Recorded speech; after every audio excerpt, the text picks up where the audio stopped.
Roh Kudus, Roh penolong, Roh kebenaran, Roh yang tak membiarkanmu yatim piatu.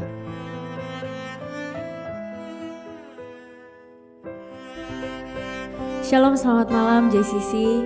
Kembali lagi di program 10 hari penantian Pentakosta, penantian pencurahan Roh Kudus. Mari sama-sama hari ini kita mau persatukan hati kita kembali. Kita mau dengan kerinduan hati kita datang sama Tuhan. Dan kita benar-benar minta untuk Roh Kudus tercurah atas kehidupan kita. Karena kita percaya bahwa ketika ada Roh Kudus dalam hidup kita, maka roh itulah yang memberikan kita kekuatan. Roh itulah yang membuat kita bisa melakukan setiap firman yang Tuhan ajarkan pada kita. Amin.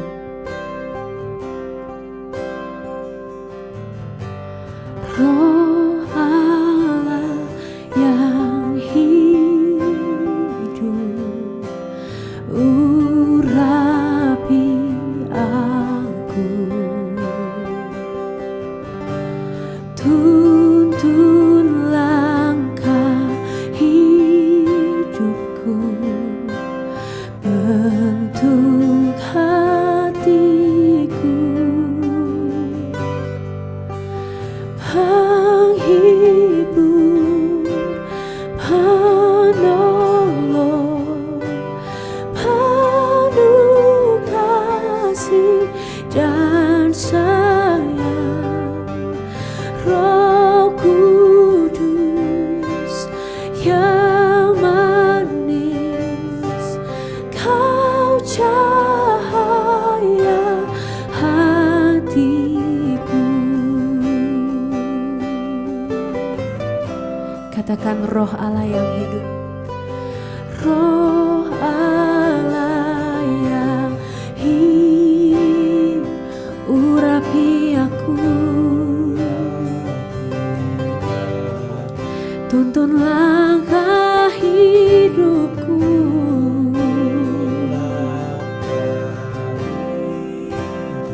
amin. Bentuk hatiku, penghibur, penolong, penuh kasih dan sayang.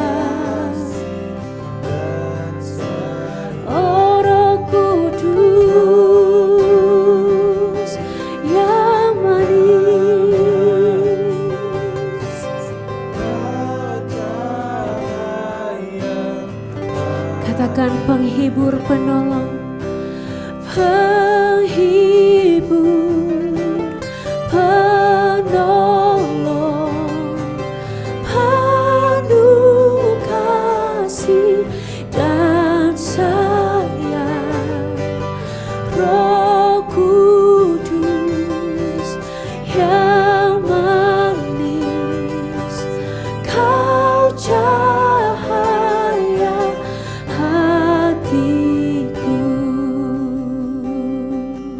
Mari sama-sama kita sembah Tuhan. Dimanapun saudara berada saat ini, saya percaya bahwa Roh Kudus ada di tempat Bapak Ibu Saudara menyembah.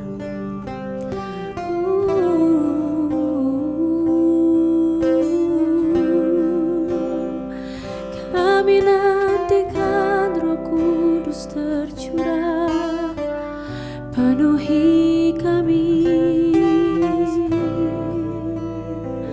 penuhi kami dengan Roh-Mu.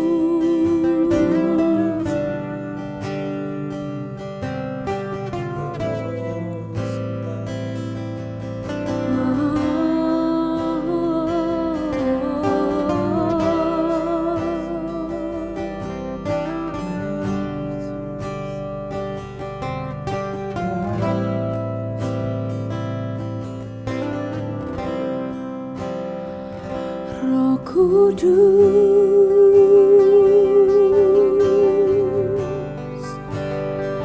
yang manis, mari katakan Roh Kudus yang manis. Roh Kudus, Kau manis.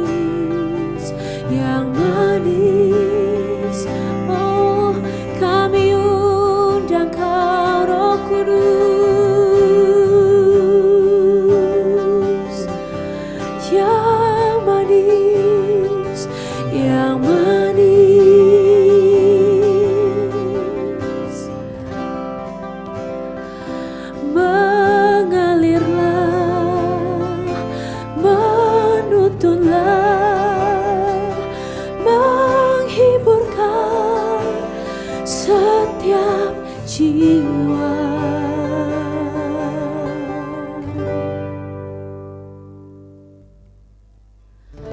Ku tinggikan namamu, Raja segala raja.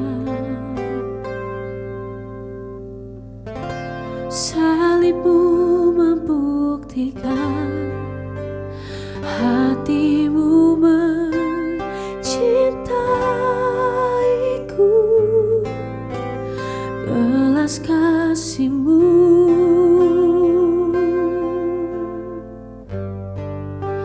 tercurah di sini. Panggil namanya Tuhan Yesus. Tuhan Yesus, lawatlah umatmu,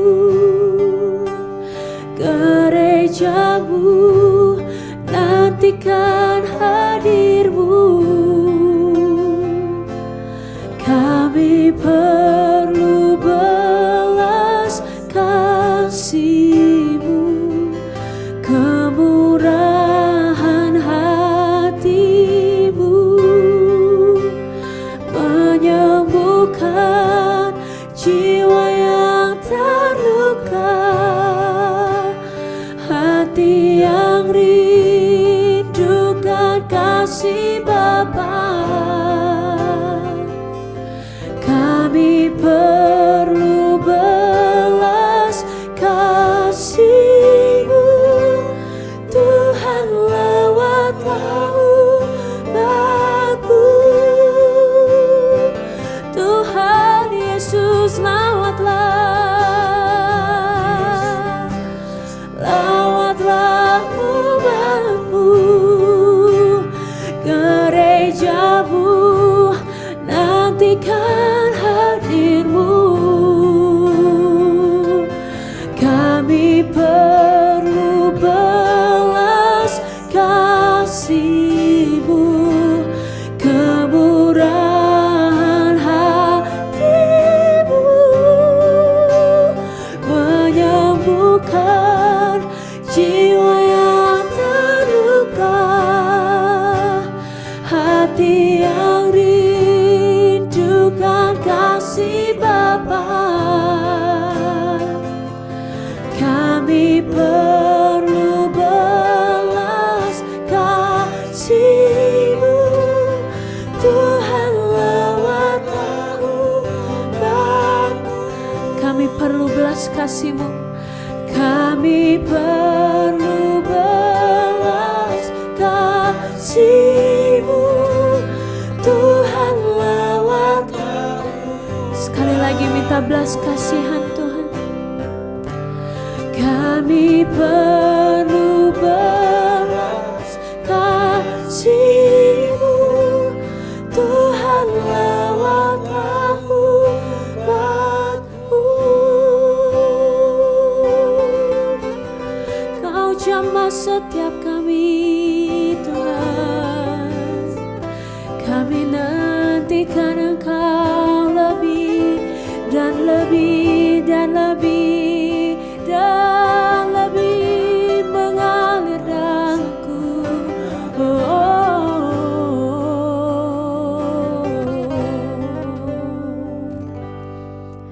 Terima kasih Bapa untuk kesempatan kami menyembah-Mu.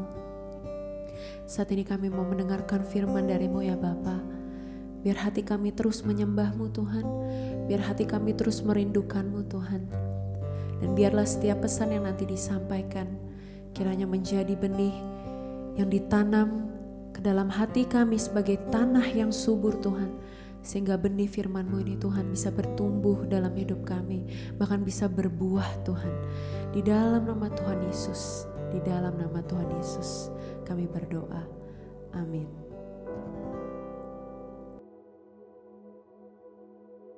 Shalom Bapak Ibu Saudara, bertemu kembali di YouTube channel Jesus Center Church dalam program gereja menantikan curahan Roh Kudus. Selama 10 hari ke depan kita akan belajar tentang Roh Kudus dalam menantikan pencurahan Roh Kudus di hari Pentakosta. Dan pada kesempatan ini saya ingin sharing tentang firman Tuhan mengenai karya Roh Kudus bagi orang percaya. Definisi kata dari karya menurut Kamus Besar Bahasa Indonesia, karya adalah hasil pekerjaan atau hasil perbuatan ataupun hasil ciptaan. Sehingga arti karya Roh Kudus bagi orang percaya adalah hasil pekerjaan atau perbuatan dari Roh Kudus yang dapat kita terima atau nikmati. Sama seperti seorang pencipta lagu, pelukis, ataupun seorang novelis yang membuat novel, mereka semua menciptakan suatu karya. Dan karyanya mereka dapat dinikmati ataupun diterima oleh orang lain. Mari sama-sama kita belajar, ada 3 karya Roh Kudus dalam setiap kehidupan orang percaya. Yang pertama kita bisa belajar dalam Yohanes 16 ayat 8. Saya akan bacakan Yohanes 16 ayat ke-8. Dan kalau ia datang, ia akan menginsafkan dunia akan dosa, kebenaran dan penghakiman. Karya Roh Kudus yang pertama bagi orang percaya adalah pertobatan bagi hidup kita. Karena tadi jelas bahwa Yohanes 16:8 mengatakan bahwa kalau ia datang, kalau Roh Kudus datang, ia akan mengisafkan dunia akan dosa, kebenaran dan penghakiman. Karena Roh Kuduslah yang mengisafkan kita dan akan dosa dan membuat kita sadar bahwa kita tidak hidup tanpa penebusan Yesus Kristus dalam kehidupan kita. Roh Kuduslah yang membuat kita dapat bertobat, insaf dan memiliki iman percaya kepada Tuhan Yesus sebagai Tuhan dan Juru Selamat. Setelah kita insaf, bertobat dan menerima Yesus Kristus sebagai Tuhan dan Juru Selamat, maka saat itu juga kita menerima Roh Kudus dalam hidup kita. Ini dapat kita lihat dalam Kisah Para Rasul 2 ayat 38. Jawab Petrus kepada mereka, "Bertobatlah dan hendaklah kamu masing-masing memberi dirimu dibaptis dalam nama Yesus Kristus untuk pengampunan dosamu, maka kamu akan menerima karunia Roh Kudus." Nah, ini dia. Setelah bertobat, maka kita akan menerima karunia Roh Kudus.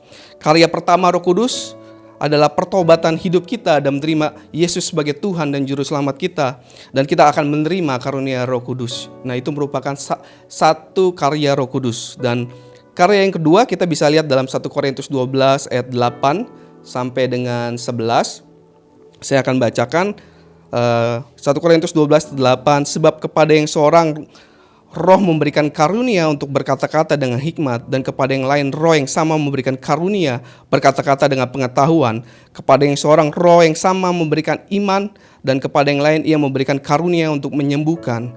Kepada yang seorang Roh memberikan kuasa untuk mengadakan mukjizat, dan kepada yang lain ia memberikan karunia untuk bernubuat. Dan kepada yang lain lagi ia memberikan karunia untuk membedakan bermacam-macam roh. Kepada seorang ia memberikan karunia untuk berkata-kata dengan bahasa roh, dan kepada yang lain ia memberikan karunia untuk menafsirkan bahasa roh itu. Tetapi semuanya ini dikerjakan oleh Roh yang satu dan yang sama, dan memberikan karunia kepada tiap-tiap orang secara khusus seperti yang dikehendakinya. Jadi karya Roh Kudus yang kedua adalah memberikan setiap orang percaya karunia-karunia yang berguna untuk melayani dalam tubuh Kristus dan sesama kita. Jadi Roh Kudus memberikan karya, salah satunya adalah memberikan karunia dalam setiap kehidupan kita. Setiap orang percaya akan menerima karunia yang berbeda, dan karunia-karunia itu akan melengkapi orang percaya untuk mencapai panggilan tujuan kehidupan mereka atau kita dalam menjalani kehidupan ini. Itu merupakan karya Roh Kudus yang kedua. Dan kita akan belajar satu lagi karya Roh Kudus yang ketiga. Kita bisa buka dalam Kisah Para Rasul 1 ayat yang ke-8. Tetapi kamu akan menerima kuasa kalau Roh Kudus turun ke atas kamu, dan kamu akan menjadi saksiku di Yerusalem dan seluruh Yudea dan Samaria dan sampai ke ujung bumi. Di sini kita bisa lihat bahwa karya Roh Kudus yang ketiga adalah Roh Kudus akan memberikan kita kuasa untuk menjadi saksi Kristus dimanapun kita ditempatkan. Seperti yang tadi kita baca dalam Kisah Para Rasul 1 ayat 8, di situ jelas bahwa tetapi kamu akan menerima kuasa kalau Roh Kudus turun ke atas kamu. Jadi ketika Roh Kudus turun ke atas kita akan menerima kuasa untuk menjadi saksi. Roh Kudus akan memampukan, Roh Kudus akan memberikan keberanian untuk menyatakan iman percaya kita kepada Yesus Kristus, Tuhan dan Juru Selamat. Dan bukan hanya kemampuan dan keberanian, tetapi kuasa. Kesaksian yang berkuasa untuk membuat orang lain percaya dan menerima Yesus sebagai Tuhan dan Juru Selamat. Dan kita lihat di sini kalau kita summary in recap 3 karya Roh Kudus. Yang pertama adalah karya Roh Kudus, yaitu memberikan pertobatan bagi hidup kita. Yang kedua, karya Roh Kudus memberikan karunia-karunia dalam setiap kehidupan orang percaya. Yang ketiga, karya Roh Kudus memberikan kuasa untuk memampukan kita, memberikan keberanian kita untuk menjadi saksi Kristus di tengah-tengah dunia. Kita butuh Roh Kudus dalam setiap aspek kehidupan kita. Allah Bapa, Tuhan Yesus, dan Roh Kudus merupakan Allah Tritunggal. Izinkan Roh Kudus berkarya sebebas-bebasnya dalam kehidupan kita. Dan biarlah firman Tuhan, sharing firman Tuhan yang singkat ini bisa menguatkan iman kita bahwa Roh Kudus memberikan karya yang luar biasa dalam setiap kehidupan kita. Dan sebagai penutup saya akan berdoa bagi Bapak Ibu Saudara. Mari kita berdoa. Tuhan Yesus, terima kasih Roh Kudus, Engkau ada dalam setiap kehidupan kami. Kami bersyukur punya kesempatan bisa mendengar firman-Mu pada kesempatan kali ini Tuhan, mengenai karya Roh Kudus dalam setiap kehidupan kami. Biar Roh Kudus memampukan kami untuk bisa kami bertobat Tuhan, insaf dalam setiap jalan kehidupan kami, sehingga kami menerima Tuhan Yesus sebagai juru selamat kami, dan juga kami menerima kuasa daripada Roh Kudus, dan juga kami bisa juga Tuhan mendapatkan kuasa menjadi saksinya Tuhan dalam setiap kehidupan kami. Hamba berdoa bahwa setiap Bapak Ibu dan Saudara yang mendengar sharing firman Tuhan ini diberikan kepenuhan Roh Kudus dalam penantian kecurahan Roh Kudus Pentakosta di tahun ini ya Tuhan Yesus. Tuhan Yesus, terima kasih Engkau tutup bungkus setiap firman ditaburkan nggak akan kembali dengan sia-sia, melainkan akan bertumbuh dan menghasilkan buah dan dapat dinikmati oleh orang-orang di sekitar kami. Terima kasih Tuhan Yesus, biarlah Roh Kudus beracara penuh dalam setiap kehidupan kami, memimpin, membimbing setiap jalan, setiap langkah kehidupan kami. Hanya di dalam nama Tuhan Yesus kami telah berdoa. Haleluya. Amin. Roh Allah yang hidup urapi aku, tuntun langkah hidupku,